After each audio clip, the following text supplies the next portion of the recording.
bagaimana kaedah nak sujud syukur. Secara praktikalnya, bagi yang ingin melakukan sujud syukur adalah seperti berikut. Yang pertama, niat dulu masa nak sujud tu, berniat untuk melakukan sujud syukur sebagai tanda betul-betul bersyukur kepada Allah Subhanahu Wa Taala. Kemudian bertakbir sebagaimana takbiratul ihram dengan mengangkat tangan kerana dikiaskan dengan solat. Kemudian bertakbir sekali lagi tanpa mengangkat tangan, yang mana takbir pada kali ini adalah untuk turun sujud. Kemudian sujud sekali lagi seperti mana yang sujudnya di dalam solat. Adapun bacaan ketika sujud syukur ini adalah bacaan seperti mana sujud di dalam solat, dan kemudian boleh ditambah dengan lafaz memuji Allah, tahmid, memuji Allah atas kurniaan nikmat. Kemudian bangun dari sujud dalam keadaan duduk dan memberi salam. Tidak disyaratkan untuk membaca tasyahud dan tidak juga disunatkan untuk membacanya. Subhanallah, Allahu Akbar. Okey, zahir hadis Abu Bakar menunjukkan bahawa Nabi terus sujud syukur. Jadi kesimpulan kami melihat dalam isu ini, pendapat lebih dekat adalah pendapat yang mengatakan bahawa sujud syukur boleh dilakukan tanpa adanya wuduk, dengan melihat dan juga menghadap kiblat. Tanpa menghadap kiblat ataupun tak ada wuduk pun tak ada masalah. Ini dengan melihat bahawa tiada dalil yang menjadi pemutus akan perlunya berwuduk dan menghadap kiblat.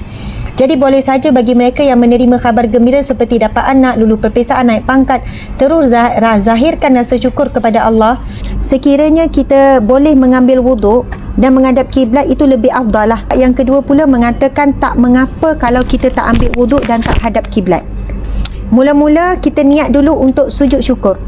Niat. Ustazah, niat macam mana? Niat tu lintasan hati je. Berniat nak sujud syukur, cukup. Niat dulu bahawa kita nak buat sujud syukur. Kadang lepas solat kita nak buat sujud syukur, boleh je kan, sebagai tanda bersyukur kepada Allah. Kemudian kita takbir dulu kan, takbir dulu sebagai isyarat. Nak angkat takbir pun boleh, Allahu Akbar.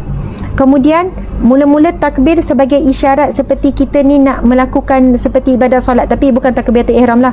Mula Allahu Akbar.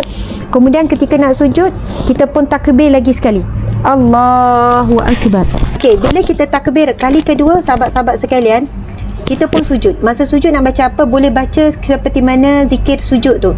Subhana rabbiyal a'la wa bihamdi. Subhana rabbiyal a'la wa bihamdi. Boleh baca. Kemudian boleh je memanjangkan sujud tersebut dengan apa-apa tahmid. So bila bangun daripada sujud, bangun, kita pun dalam keadaan kita duduk macam ni. Lepas tu kita pun bagi salam, Assalamualaikum warahmatullahi. Assalamualaikum warahmatullahi. Sebagai adab kita, tadi kita buat sujud syukur sebagai akhlak saja, sebagai adab kita memberi salam, Assalamualaikum warahmatullahi. Assalamualaikum warahmatullahi. Dah, macam itulah tata caranya bila kita nak buat sunat sujud syukur.